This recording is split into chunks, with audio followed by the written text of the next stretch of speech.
Hey guys, this is Minnie checking in. Welcome to my channel. Today we are going to do a couples Q&A. I asked some questions on YouTube the other day and now I'm going to answer them with my husband. I know he's super busy, but you gotta catch him because there's never a good time for him, like never. He's always gonna be like, oh, I gotta do this, I gotta do that. So I just gotta sneak myself in and make him available, you know? So I was supposed to do this like about, I don't know, a year ago, but I just never got around to it. Now that I'm pregnant, Brian's putting me on this like YouTube schedule, put out materials for you guys to enjoy and, you know, hopefully have some knowledge and pick up something if I can help. 5 more months until this baby comes out. 5 more months. We can do it! In the meantime, I'm going to try my best to put more videos out, makeup tutorials, maternity wear, chit chats, etc. So if you guys are interested, please do subscribe and give it a thumbs up if you like. If you don't, no worries. You can always press next or close out the tab. Are you ready, hubby? I'm always ready. Tubby hubby. I'm going to call him Tubby hubby because... always ready. He's been like gaining a lot of weight since this pregnancy. It's supposed to be me, but looks like it's him. First question is, no questions, but comment. You guys are cute together. He really does yield to your needs and wants. That's true. So sweet to you. Keep going. Keep going. Excuse me? Brian's really sweet when he wants to be, but most of the time, he could be a pain in the butt. I am grateful to have him. Hey, get in the frame. You're not in the frame. You just keep leaving. See, as I'm trying to get him over here, he just keeps slowly going out. He's not very a romantic type of person, but I train him somehow, you know? Instead of like waiting around and expecting him to do things for you, you kind of have to tell him, this is what I like. I want to do this. Like, for example, he doesn't really celebrate my birthday because he feels like, you know, we kind of celebrate every single day whenever I want to. Anything I want, we'll do. So this year I'm like, what are you going to do for my birthday? Because if you're not going to do anything, then I'm going to go do something myself with my friends and you're not invited because you don't really celebrate on my birthday day. So let me know because I gotta do stuff. I don't want to be sitting here and watching you work like how he's doing right now. I'm listening. Q&A. Multitasking. Not so sweet right now, is he? You're pregnant. Why are you still trying not to gain weight? I'm confused. Obviously, you can't control it. Just eat. Stop being selfish. Okay, so I feel like this person is like not really understanding to a lot of different women's bodies because I eat according to my body. Like when I drink water or I have a meal, it's like my body can't handle any more meals. And of course, you're gonna gain weight during pregnancy, but you have to gain weight accordingly to your body weight, like your BMI. Right now, my BMI is around 19, 20. So I should be gaining around 18 pounds to 20, max 25. A lot of women have this misconception that when you're pregnant, just eat whatever you want, gain as much weight, but then it's not true because when you're gaining too much weight during pregnancy, it's unhealthy for the baby and it gives you difficulties during labor, according to the doctors. I'm trying my best to eat. Yeah, he told me that today. We went to the doctor, so my weight should be He said your weight's right on. And my weight is right on. So I'm not gonna stuff my face when I cannot stuff anymore in my stomach. Like I can't breathe. I'll stuff my face. You know, you just can't do that to yourself and feel crappy because when you feel crappy, you start to stress out. It affects the baby. And for me, I just eat accordingly to how my body can handle. And at first I thought to myself, well, maybe I have to stuff my face constantly. But then I just felt so bloated, like constantly like bloated, unhealthy about myself. So I'm gonna eat according to what my body tells me. If my body tells me no more food, then no more food. I'm not gonna overdo it because there's a recommendation schedule and like how many servings of apples, how many servings of meat, how many servings of seafood, grains. Like that's just way too much. And it doesn't really tell you serving size per person. It just tells you recommended for pregnancy. But I'm like 5 feet and you can't possibly eat the same amount of food as a woman who's like 6 feet or 5'11". There's no way that same recommended food intake could be the same for me. I'm just gonna listen to my body. When I'm hungry, I'll eat. When I'm not hungry, I'm not stuffing myself because that's just torture. That's what they do to gooses, you know, to make pate. Pate. Yeah, they stuff the goose and the goose is like tortured. That's animal cruelty. So I don't want to be human cruelty to my own body. You know, and to my baby. I want my baby to be healthy and not overweight. I need it to be perfect and not stretch my butt. JJ! Next question. Moving on. Are you planning on taking your kid overseas in the near future? No, I don't think we're gonna take our kids, especially when we don't know how the health is going to be, especially when they're at such a young age. Maybe once he has all his shots, but definitely not before. Okay, so Brian definitely wants the baby to have their shots because Of course. I guess a lot of people are on one end about vaccination and the other end. Some people don't want to vaccinate, some people do. For me, there's concerns of should I or should I not? It's not even a question. Yes, we're gonna vaccinate. There's lots of like studies and articles on how vaccinations can cause autism. I've been like doing some research and there's just so many things on the internet to sway you this way and sway you that way. But my husband is super set on vaccination because he's just like, you know, we gotta stick together as a community and be safe. In his mind, vaccination saves lives, and we'll go through articles and do some research together. And he's like, you know, just find something that's proven vaccination causes autism. But we just been finding articles and what people are writing but not proven. So but either way, in California, vaccination is mandatory. Yep. Like in For a good reason. in Atlanta, Georgia, and other states, like my sister, she doesn't vaccinate her kids. So as long as she can not vaccinate her kids, she'll do it. But if it's mandatory, then she'll have to. But in Georgia, they don't expect you to. But recently, there's a lot of cases, outbursts of all these diseases that are coming up with kids that are not vaccinated. So lots of worries, and people are starting to pass a law that everyone has to be vaccinated for sure. So with that being said, vaccinate first before we even think about traveling. Okay, next question. What's your favorite vacation with each other? How about you start this one, Brian, since you haven't really been answering the questions and this is a couple's Q&A. Favorite vacation? Probably at home. I like staying home with you. Every day's vacation.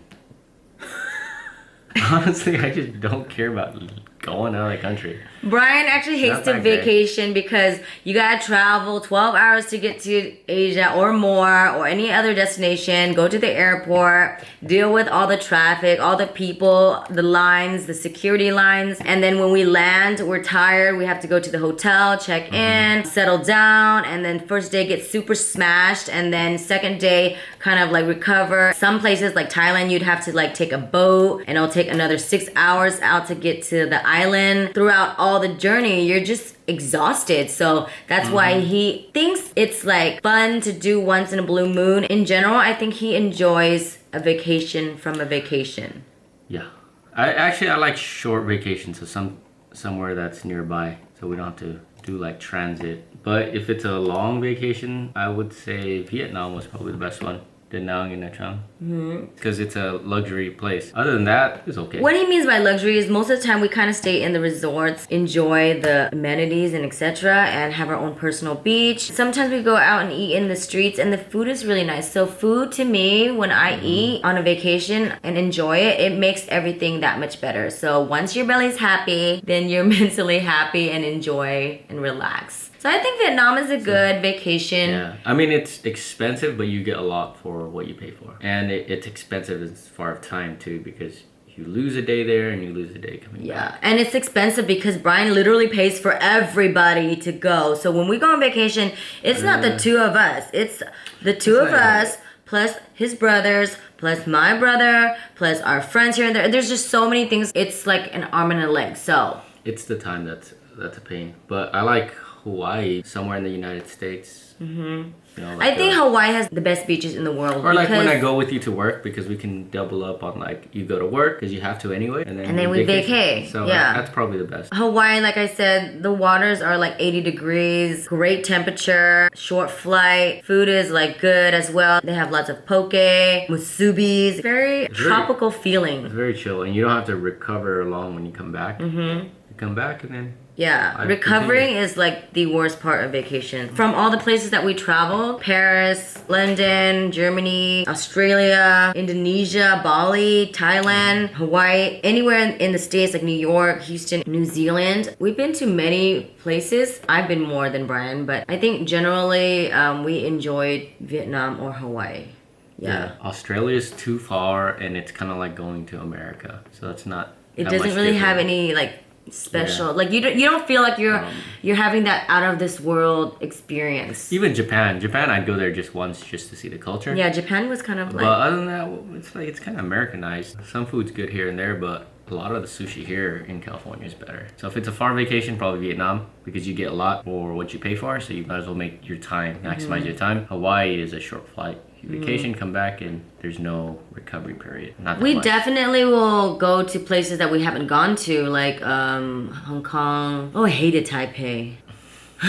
I didn't mind was Taipei, just- but it was just another city. It They're was all just- just another city eventually. Ultimately, vacations are great when you have great company. Yeah, I agree with that. It's really just the people. You know, our life is not that bad, so I'm not trying to escape where we're at. It's not like we're working, save up, and plan 6 months ahead for this vacation to get away, escape from our life. It's like, my life's fine. I don't think it's like an escape from our No, life. I'm saying I that's think why it's just, people love like, vacation. Doing something different, because like, let's say for example, Brian loves his job. He can sit here and do it all day, and it's like literally a hobby for him. But for me to sit here and watch him, it's not a hobby. Then you should be doing something else, not just watch. Yeah, so vacation would be the thing that I would do.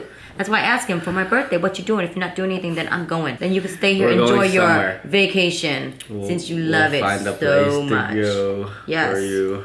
See? I don't think he likes vacation. I think as long as I'm here 24/7, not go anywhere, then he's happy. What's your favorite thing about each other? What do you hate about each other? Honestly, I think the best thing is that you're smart and you're nice. I'm nice. Yes. Really? In your own way. You have your You know, spurts of meanness. but- Sometimes he'll be like, why do you have to be so mean, Minnie? And I was like, my name is Mean. So how do you explain that? You complain I'm always mean, and now you're saying I'm nice. Overall, you're nice and you're very genuine. You're authentic. You speak your mind. So I like that. But sometimes, like, when things happen, you're just mean about it. Like this whole family thing. I was like, dang. I have been bothered by it for a long time, and Brian, he's very unbothered about everything as long as he's happy with his work and he has his wife and his goals of family and his kid. For me, it does take time when someone hurts me and I have to figure out a way to deal with the situation. With Brian, he can disconnect with anybody. Why do you let other people affect you like that? It's like when you care for somebody so much and then they treat you like shit. It doesn't mean that when things happen you can just disconnect easily. For me, it's like I've invested my time, effort, love, and care into a certain person, and for them to throw it back in my face and slap it in my face, to me, that's hurtful. It's because you do it with expectation. Just small expectations like be a good person. That's all I'm asking for. And you can't be a good person, then I'm gonna be upset. Not everybody's gonna be as good as you. Like if I train my child to grow up to be a good person and he comes out to be a really bad person, then I'm gonna be sad about it. But are you just gonna be like, oh, okay, whatever, let's just move on to another child, let's make another one? No, we try to help. That's how help Brian that is. Person, but not do what you do. Yeah, but for me, it takes me a moment to get into my head that this person is never gonna change and it's gonna be this way forever. And maybe someday when I have time or I'm comfortable to share with you why I'm upset, then I will share with you. But right now, if I share, I'm gonna get riled up, really upset. You see? He's not even present in this Q&A.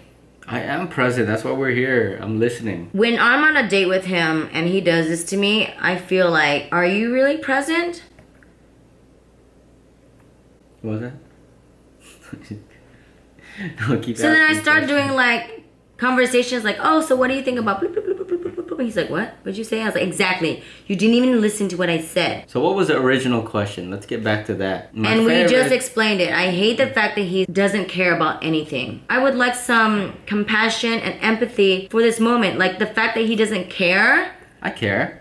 makes So me we're more talking angry about it. than the actual thing that got me angry. So that's what I hate about him the most. He just really doesn't show any care. Let's go to what you love about me the most. I guess I like the fact that he's just a kind person and he really helps a lot of people, and sometimes it's hurting them and handicapping a lot of people, but genuinely he tries to better their lives first before he thinks about his. He's always lending a helping hand regardless, and sometimes I think it's an effect on our relationship because he does it so often that people take huge advantage of us and it just never ends, and that also drives me crazy. So back to the driving me crazy next part. question. What's the next You know what one? I mean? That's why I was like, no, we can't have a family because there's so many people that we're gonna give to, but it's too late now. We have a baby coming. Okay, so next question. Do you have a best girlfriend? Probably Steve and Andy. I'm talking about you, right? No, well, Oh, yeah, you're talking for about me, me? but yes, but what about for you? Who's your Oh. best girlfriend? You? Anyone else besides me? If it wasn't me, I guess it goes for both of us. Steve and Andy are basically our best girlfriends. I don't have a lot of friends, and I've explained it before in my past videos. I'll link it up for you guys to see, but it's because mainly I don't trust a lot of people, and being in the industry for so long, I've been through almost all of it. Betrayals, jealousy, certain things where it happened to me in middle school, up into high school, up into career, my jobs, and even friendship that developed later in life. There's always a problem, and I always felt like, you know what, I don't really need that extra drama. If a person is good, then I'll keep them in my life, but other than that, I'll just kind of keep my distance and kind of like, okay, steer clear. So Steve and Andy came into our lives maybe 8 years ago, and they really made an effort to, because I was like a wall. I would not let anyone in, but I felt like they were genuine, and they tell it straight to my face. When I get feedback from Steve and Andy, sometimes it's like throwing shade, but there's a way of saying it that I'm like, okay, cool, we understand, and it's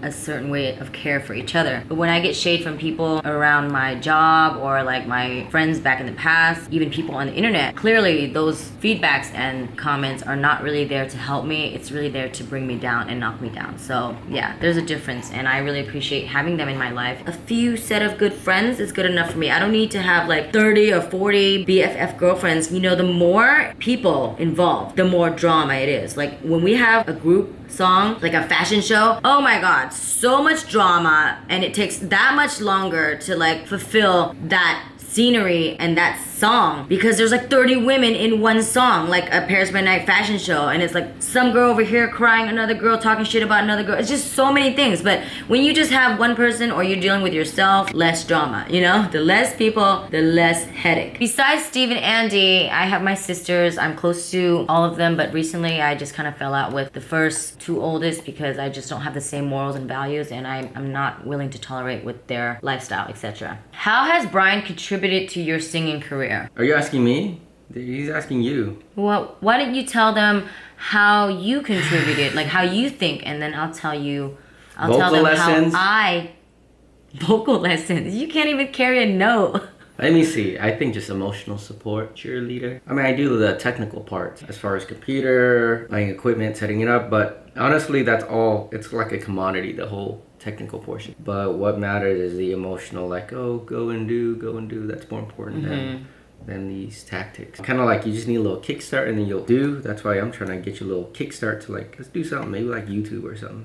Yes, Brian has gotten me to do YouTube and continue this path, because he's trying to get me out of the singing career. I'm not saying get out. I think that's still part of your life. I'm saying that do more. A lot of my decisions in the past, like leaving Asia for like 3 or 4 times, and leaving the group Purity, had a lot to do with Brian's influence, because I really felt depressed in that time. Like it was probably the most depressing time of my life, being in Asia, and he helped me in a sense where he built my confidence and made me become a stronger person to stand up for myself. When I was in Asia, I was very, almost like a pushover. I really was being bullied a lot by the company and a lot of singers here and there. I just didn't know what to do except come home and cry, and I would cry for days on end. I would not get out of bed, and Brian would be like, look man, they always say that they're your family, but when it comes down to it, it's business. So what you need to do is really stand up for yourself. If you don't have them, then you have to be able to learn to stand up on your own. And that's when we started to do our own recording studio. We built our own, because if you're in the studio, a lot of times there's a lot of drama. Things happen and shit happens. So having your own studio prevents you from running into those drama, and in a sense, you have more control of your career. You don't have to wait on other people, and you don't have to make appointments just to get in the studios, and you can record whenever you want, your own projects, and no one will have any say or any interference with your project. Well, in the studio, you never know what they're doing. Sometimes singers are jealous of you. They'll delete your tracks because, you know, they don't want you to sound good. Just like you have no privacy. And so he said, you know, they're not gonna do it for you. Like we've been there for years and they have not had any interest in promoting you. So you have to do it yourself and you have to leave purity. You have to go in there. Like he'll be like, did you tell them that you're leaving? And I'm like, no, I haven't left yet. And he's like, go and tell them now that you're leaving. And I'm like, but what if they say this and what if they do this? And he'll tell me like, oh, did you ask them for your solo? You wanted to sing solo. You left the group Purity. So why didn't you ask them for a solo? That's what you want. And I never could bring myself to ask them, hey, can I sing my song and sing solo? And he'll be like, just ask. And I'll be like, no, you don't understand. It's a Vietnamese thing. You just can't ask them. They have all sorts of tricks and trade to make you feel a certain way, and you have to do it in a certain way. You can't just blatantly ask people about it. You have to sugarcoat things, or you have to like buy them coffee in the morning. And really hang out with them. And there was one point I was playing soccer with them to like, oh, you know, hey buddy, we're like cool. We're family. And Brian's like, look man, stop wasting your time. You have the talents. You can do things yourself. Just get your ass in there, go in there and say, I want a solo. If not, then I'm leaving. And you can do things on your own. And I was like, no. But then, like I said, with like my family and stuff, things that bothered me so much inside, and I kept it inside for the longest time, and I felt a certain way, and eventually I blew up on my own. Like I just could not believe the things that they put me through. So I blew up and then left the company without like questioning or even asking Brian. He was like, well, all these years and just one day just gone. So I think he helped me really grow a backbone, because I was a weak soul. I mean, I was like always the strong person that I am right now, that how you guys see me, but I never brought that outside of the household. I always brought it home to Brian and be like, oh yeah, and never execute it in my job, in my friends, many people, through many singers. Like I'd be like stomped on, but I'd just be like, oh, okay. And then Brian's like, you go out there and you tell them. And I'm like, okay, I'll do it. And then I'll come home and I was like, I didn't do it. Anyway, so, I mean, I still have that personality in me, but I take less bullshit these days. And maybe it's because I'm older now, who knows? And now I just don't really care about being in the companies. I just am happy to do my own thing now. And it really has to credit to Brian a lot, because aww, he'd be like, you know, just reach out to people. You're talented. What are you afraid of? And I always felt like I wasn't talented enough. And he's like, look, of course you're talented. As long as you believe in yourself, then you should do it. Now that the singing career has passed, he's really trying to get me to do YouTube. He's been buying equipment. My bitchiness really came from Brian. Oh, is that so? Yes, so the real bitch in this family, in this household, is Brian, because he has such a shrewd personality, but at the same time, a nice guy. I don't even know how to explain that. He'll be like, man, don't take shit from people, okay? Get your ass out there. He'll like yell at me for like, why did you let them get away with that? Or why did you let this person do that to you? And I don't know, so... And even today, he'll be like, what's wrong with you? Like, you need... I mean, you're like this strong personality, but you're just not strong enough to say no to certain things. Moving on to the next question. What did you guys do on the first date? And how long did you guys talk before starting to date? Do you remember? I think I wrote you a letter. The next day you wrote back and say, hey, let's ditch school. You and your friends. But I wrote you a letter, say, hey girl. And then we were at Starbucks. I gave you a kiss. Ditching summer school and going to the Redlands Mall to hang out. Grab some Starbucks. At the time they had this brownie frappuccino and Brian bought it. And I was like, oh my God, it's so expensive. We were ballers. So that was my first treat from him. And I was just hanging out at Starbucks with him. I was looking outside the window and our heads were pretty close to each other. So I turned my face a little bit and he just stole a kiss. Stole a kiss. I gave you a kiss. So that's our first kiss at Starbucks. I kind of want to taste that brownie frappuccino, but they discontinued it. Apparently, it wasn't so good. And the kiss was terrible too. It was really, really messy. Slobbers all over the face. We don't know how to French kiss at all. That was an Indonesian kiss, not French kiss. regardless how sloppy and like gross and unsexy it was, I really was like happy. I was like, oh my gosh.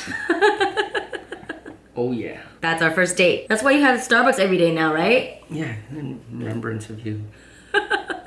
Us. Anyways, next question. How did you guys meet if you didn't answer that question already? We first laid eyes on each other in piano recital. What grade were you in? 8th grade. I was probably 13, you're 12. We still have photos of it. Maybe you can just post it right here. At that time, I was much taller than you, okay? And then, much taller. yeah, I think we were 12, 13. And then we met again at high school during summer school. These two schools that are neighbors shared summer school together. And so that's where we met again.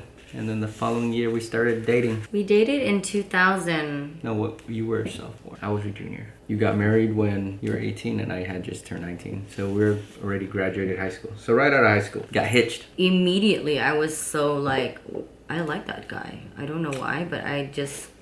Yeah. And a lot of my friends were like, what do you see in him? And I'm like, I don't know. I just... You see your future. You're a fortune teller.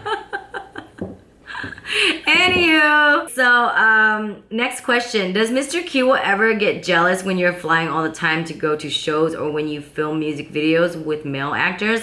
Especially Last Drop. I love you guys. You get used to it. Yeah, I don't think he's ever been a jealous type of person because as you can see, he's very confident in his own skin. I think he understands more of the concept of being on stage, being a singer, have to interact with a lot of male artists just to play the part of the song, and you have to perform on stage as well. And I do have a lot of men in the industry hit on me. He's not really jealous of them hitting on me. He's just kind of like, dude, they're so disrespectful because they feel like they're entitled to you. So they think that they own you even though they don't even date you. They know I'm with Brian, but they just don't care. It just depends who, because most of them are gay anyway, so it's not that big of a deal. Yeah. Actually, I thought you probably would be jealous because they'd be looking at me. They're gay.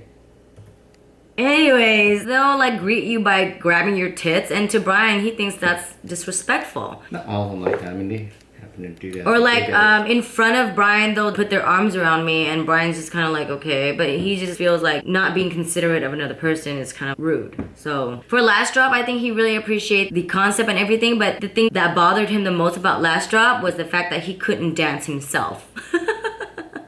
I think he was more upset that he couldn't really get the dancing down so that he could be in the music video. This Marco guy, man, he was just so good with the dancing. So we had to cut you, Brian. He's just like, I could have done it. I swear I could have done it, but his dancing is way off. Everyone knows his dancing is like the worst. So no, he couldn't have done it. And you know it too, deep down.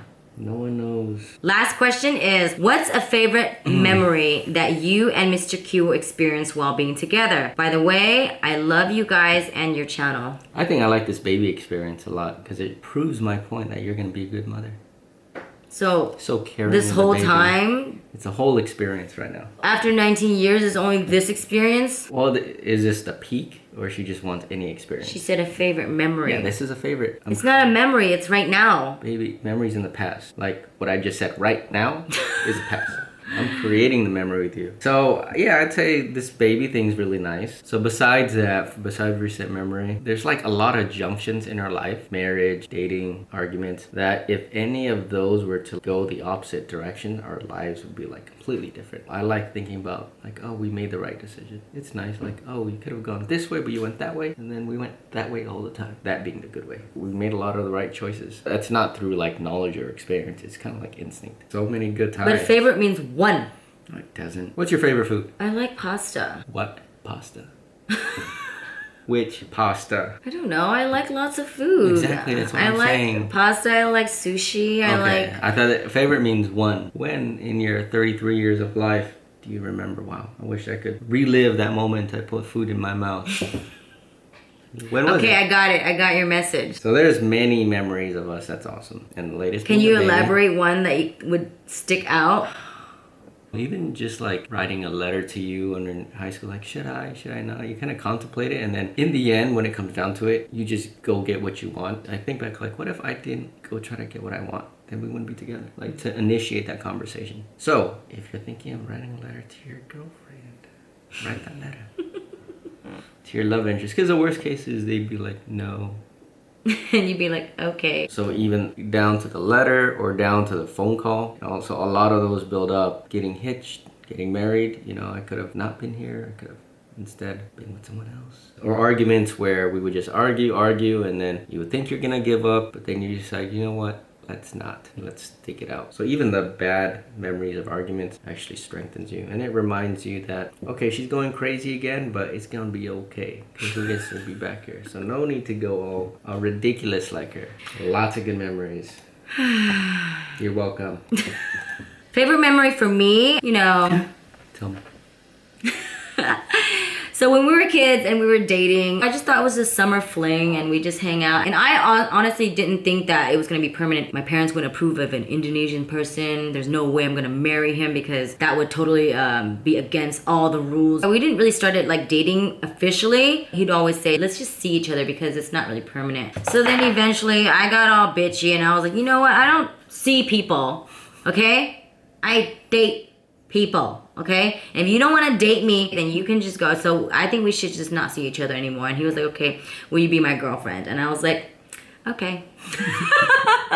He was in the back of the car. Yes, it was August 25th. And I was just like really over the fact that he kept saying, let's just see each other. And in my mind, seeing means that you can see other people too. So I'm like, well, if you're going to see other people, then you might as well just go. But I don't do that because I am the diamond, okay? And I don't get treated that way, okay? It's not that easy. I'm not easy. With that being said, we dated for a long time and I ended up graduating and I went to school in Fullerton and I lived in Orange County with my sister Lynn. She would sleep on the bed and I would sleep on the ground. We shared a room. He would live an hour away, which is in Redlands. Actually more than an hour. And he would go to school there and go to work. One day he was like, can I come see you? And I was like, okay, in the middle of nowhere. And so he decided to drive all the way down to Fullerton, Orange County to see me. I had to sneak out because when we were living in that house, it was more like a pastor's Christian kind of household and my parents were kind of strict. They were like telling those people like if we ever sneak out or if we ever see a boyfriend, then they need to tell my parents. And I was like,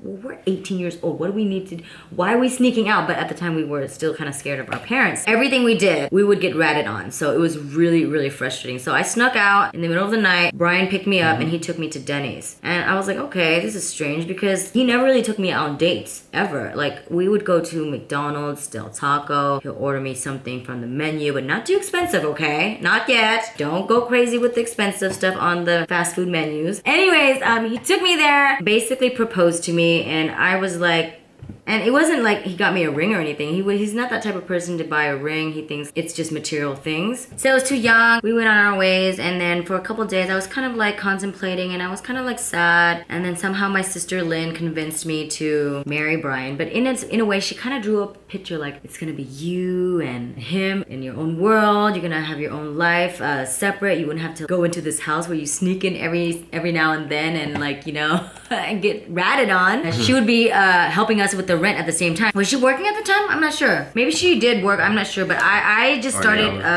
Asia and I wasn't getting paid anything. Most of my money was coming from financial aid and the shows that I did were very, very little. So after a while, maybe about a week or so of convincing, I was like, okay, I came back to Brian. I was like, okay, let's get married. So then we just decided on getting married. We didn't really pick out a date. We just whenever we're available, and then we went to go to the Riverside courtroom, got married, and it felt like a great time. I just had no worries. Looking back, it still kind of sounds crazy because, you know, 18 would be pretty young to get married, but I just thought the whole happy ending with our own place and being our own adults and not have to like check in with people and have people rat on us and stuff, it looked really good. And so we played it out and got our own place. Just being responsible and growing up at that age felt really nice to learn things on your own and the bills that we had to pay and just like making to the top from bottom. I wouldn't consider we're like at the top now, but we're always progressing through our lives and it makes you more appreciative that you can actually go through this journey